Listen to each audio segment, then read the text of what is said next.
Hi guys, welcome back to Sunday League to Champions League. My name is Chris, aka Big Will, and today we have our first game in charge of Charlton Athletic at home against Rotherham. I think it's going to be quite a tough game to be fair. It's going to be a very competitive season for us. Rotherham, I think to be honest, are probably going to be one of the better teams in the division. In relation to the league itself, season preview has us looking at an 11th place finish, so we're not looking completely brilliant by any stretch. And Rotherham are one of the favourites for promotion, along with Preston and Reading. Reading have got some very good players, as have Preston. Preston with what, 5 players there, maybe more in that Dream 11, and Reading with a couple in there as well. So they're the ones that we're going to have to be looking at. And an 11th place finish would probably be enough for us, to be fair. We're looking at top half finish um, in relation to what the supporters and the owners want. So we've got plenty to focus on. And obviously, give or take a few decent or bad results, it could determine how well we do this season, really, looking at that positional sense. We have been very busy in the transfer market. There's still transfers that I want to do. And as such, the squad is looking pretty reasonable overall. We've got one or two youngsters that we're keeping in. We've had to make signings. We're still trying to offload one or two players. Scott Frazier wants to leave. Unfortunately, he's one of our key players at the minute. He wants to leave, so we're trying to get one or two central midfield players to come in order to replace him. We've got a couple of injury concerns as well before we start the campaign, so it is a little bit dicey at the moment. I think as well as the centre mid that we're currently trying to sign, I think another central midfield player might be useful, especially if Fraser leaves. We probably do need another extra body in there, and we definitely need a left back as well. Lewis Brown can play left back and centre back, and Pennington can play right back and centre back. So we have got a bit of cover there, but ideally we want a proper left back coming in to act as competition for James Furlong at left back. In terms of other positions, I think we're pretty much there. An out-and-out winger might be useful. We are currently potentially offloading another winger as well, but there's still a lot of work to do in this transfer window, and there's still a month left in the window anyway. So in that manner, there could still be plenty of ins and outs going forward. So as you can see, we've had 8 players come in, and we've had what, 10 players leave the club, a few of which are just loan deals. So we'll start with the incomings first. We've spent £1.5 million and we've received 2.6 million, so we're running on a profit so far in the transfer window.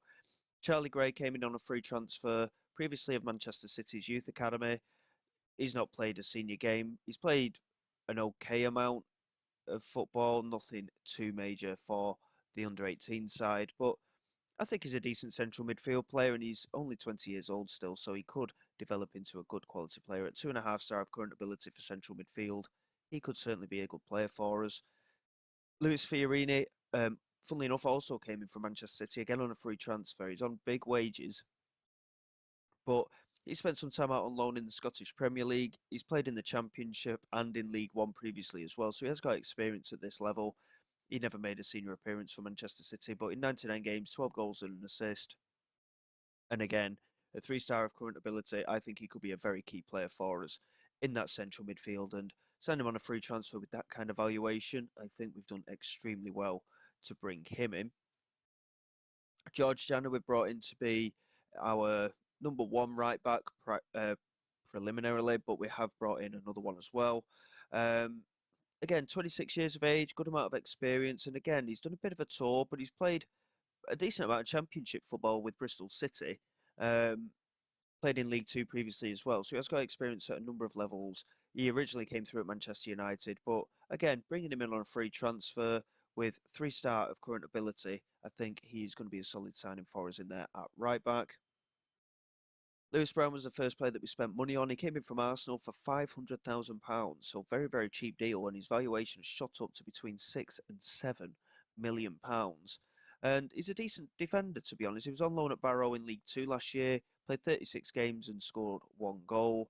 And I think he was worth a punt, to be honest. He's pretty good looking centre back. Yes, his attributes do need a little bit of work here and there. His marking isn't particularly brilliant, but he's a good tackler and good header of the ball. Positional play is quite good, but he's a very determined character. Good leadership qualities as well, and physicals again pretty reasonable. And he's 6 foot, so he's a big, strong boy at central defence. We then followed that up with some more experience at the back, with Rob Dickey, the 30-year-old, coming in on a 2-year deal. And again, really solid looking centre back, 3-star of current ability. And again, he's had experience at Bristol City in the Championship for the last few years. Didn't play an awful lot of football for them, but previously he was at QPR, where he played pretty much every single league game over the course of 3 seasons for them. So again, free transfer, good experience in a higher level. And I think, again, we've done well to bring him in. Filip Stevanovic was actually the third player we brought in from Manchester City. And again, a free transfer, Serbian, under 21 international, 11.5 mil to £13 million for his valuation. And he's done a major tour, really. He's been here, there, and everywhere. He's played quite a bit of football, to be fair, over his career. He started at Partizan, did pretty well over there. City signed him for £6 million and loaned him back to Partizan. Played football there. Played football in the top league in Holland, in the Eredivisie, and in the Portuguese Premier League, and again in the Eredivisie there. And he's played in the Championship as well for Birmingham. So he's done a bit of a tour, but bringing him in again on a free transfer, I think is pretty good for us. He'll play out wide, I think, as an inside forward. Can also play in that attacking midfield role. And he's an okay finisher, good determination again. Physicals, again, he's not the quickest, so him playing out wide maybe isn't ideal, but again, he's versatile. He can play a number of positions. He will prove very useful. It took a lot of doing, but we managed to bring in a striker as well, a Danish under 21 international, 22 years of age, William Asula. Um, we did have to pay money for him. He's got good pace, good strong lad, good work rate, good determination, decent finisher. And we brought him in for £750,000 from Sheffield United. He came through their youth academy, played some games for them in the Championship at some point. But he's played in League One with Derby, played in the Belgium Pro League and played a lot of football there. And he played a lot of football for Mansfield last year in League One. So he got 8 goals in League One last year. So again, decent opportunity for him. And Habib Agunye, who's a 20-year-old right back. He's not the best, but he's 3-star current ability with that wing back role. Really good physical attributes, which is what we need. Marking is okay and his tackling is okay. But again, he's only 20 years of age. He will improve. Good work rate as well with decent determination. And we brought him in for £240,000 from Nottingham Forest, previously of Manchester United, but again, he had experience at League Two last year, so he has had some decent first team football, and it's the higher end of his valuation. We did overpay for him a little bit, but we did need that extra cover at right back. And from bringing all these players in, obviously we had outgoings as well. Unfortunately, a few of our key players did want to leave, so a few of them were actually released. George Dobson went to Hearts on a free transfer. Ignacio Saavedra went to Moreirense for £250,000, a central midfield player. Theo Eden went to Motherwell for £500,000. And I think we could have got more for him, really. But at the end of the day, he didn't want to be here. I wasn't going to start fighting. Fabian Buntic, who's a Croatian goalkeeper who was here last season, again, he was actually our best goalkeeper, but he wanted to leave.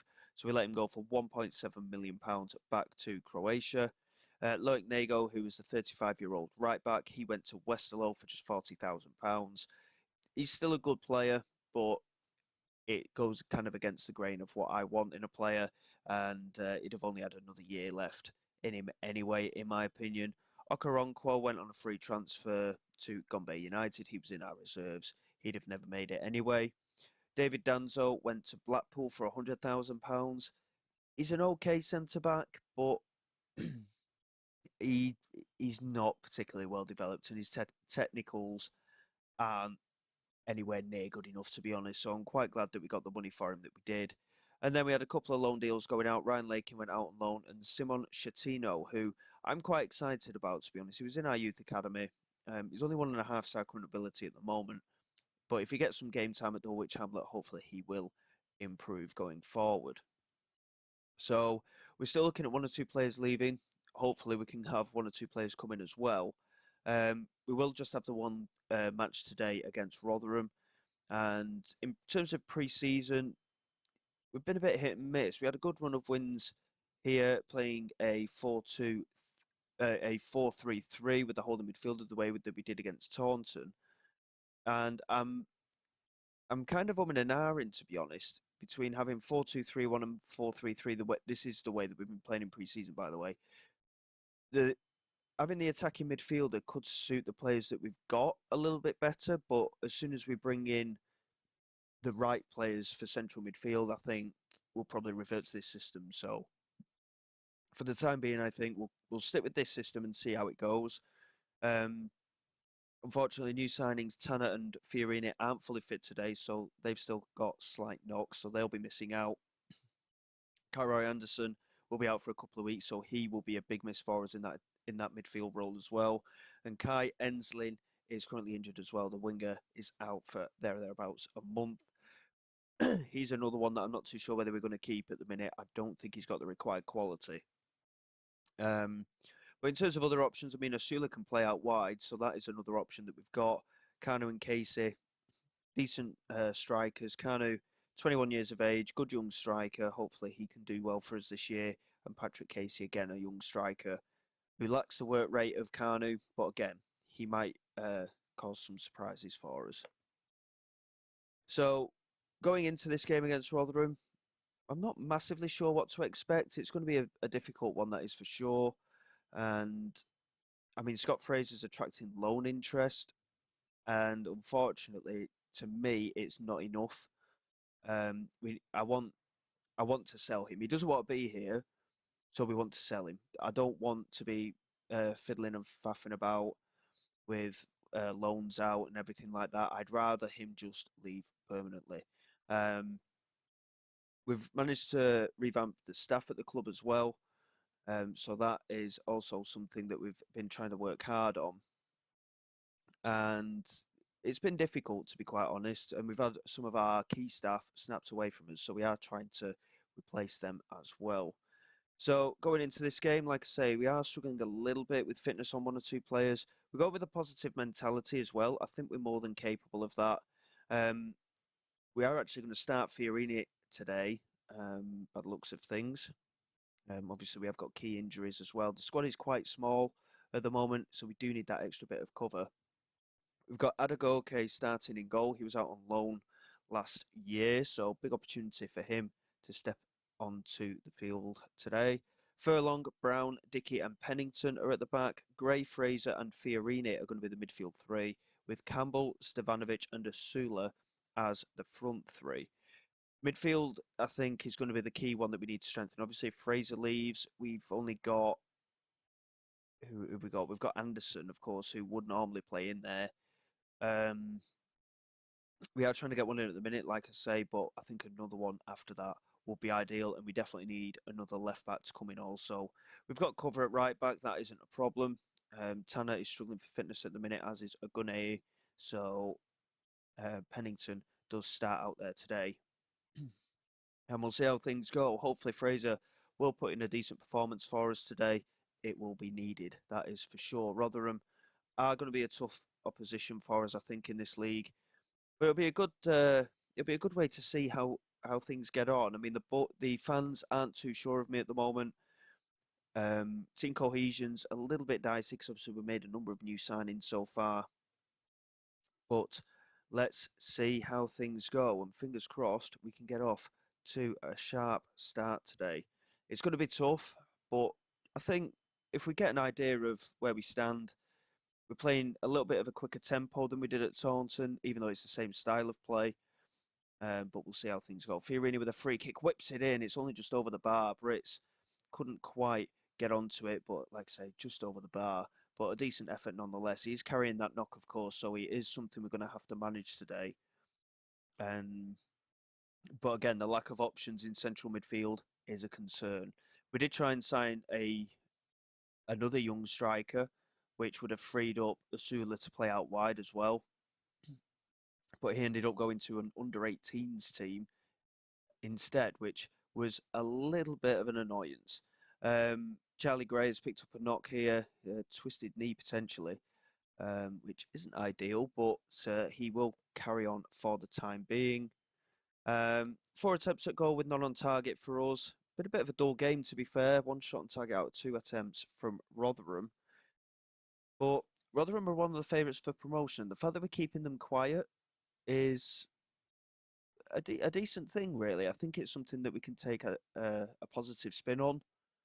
Yes, we're not creating anything either, and that is just as much of a concern. But we've got to take what we can get here. 20 minutes to go. We are going to make some changes. Asula, unfortunately, hasn't really hit the ground running here. We're going to get Daniel Kanu on for him. And I think, to be fair, I mean, Fiorini's struggling, isn't he? We'll drop Stefanovic back to midfield. We're going to get Aidan Linus on for his first team debut. He's only 18 years of age, the Scottish striker, but he can play out that wide right as well. He's pretty quick, and he's a good dribbler of the ball, good work rate and determination. He's going to be a player I will want to use this year, and hopefully he can do well for us. We do actually get 5 substitutions as well, which is something that we're not used to. So I think, to be honest, we'll leave it at that for now. Rob Dickey's having a decent debut, but he is on that yellow card, so that's something else that we need to keep an eye on. But for the time being, we'll just do the 2 changes, and like I say, hopefully we can be a little bit more creative in these last 15 minutes. Charlie Gray plays back to Furlong, Fraser into Kanu, knocked all the way back to Rob Dickey. Now Pennington, opportunity to move down this right hand side here, and he's got support ahead of him if he can find it. And Linus is onside, squares it to Kanu, and no offside given, I hope. Daniel Kanu has scored our first goal in charge of Charlton Athletic here, off the bench with a goal. And it was quite well worked down this right hand side. Pennington did well, laid it forward. Linus just broke that defensive line at the right time, squared it for Daniel Kanu through the legs of the goalkeeper Brits. It's our first shot on target, I think. It is as well. It's our first shot on target, and I think we've done quite well. We've not robbed Rotherham. They've had 2 shots on target themselves and not looked like scoring. Highlights have been at a premium. Here is Blackett with the strike, and that is a good equaliser from Tyler Blackett. We didn't react quick enough to that set piece from Rinamata, and unfortunately, they have got an equaliser, and that's something we're going to have to be careful of. We need to stay switched on in these situations. Struggling a little bit for fitness here, but there are positives to take from that. We had 1 shot on target in the end and managed to score it. Linus off the bench on his debut with an assist, and substitute Kanu with the finish. Yes, the set piece was a little bit annoying. We didn't react well defensively, and Adagoke didn't cover himself in glory with that either. But I mean, I'm a little bit disappointed, but of course the team cohesion's pretty much not there, and the fact that we could have won the game against one of the league favourites, I think, is a positive, and we've got to look at that. We're looking at a top half finish, and if we go above and beyond that, I'll be very happy, of course. But I'll be more than happy with the top half finish in our first season in charge here. I've just seen Everton have signed Fabinho, the former Liverpool man. Everton have brought him in. What a strange signing that is. So a draw on the opening day. I think we can take positives from it. Let me know what you guys think, obviously, in the comments below. But it's going to be a big change for us. We've made a huge step up in terms of the quality of club, especially, and expectations will be a lot higher as well. So we've got to really knuckle down. We've got to get things up and running fairly quickly. We still need to make some transfers in and out, I think. And I think after we get through the transfer window, we've set the squad up how we want it. We'll know a lot more about the team then as well. And we'll see how things go from there.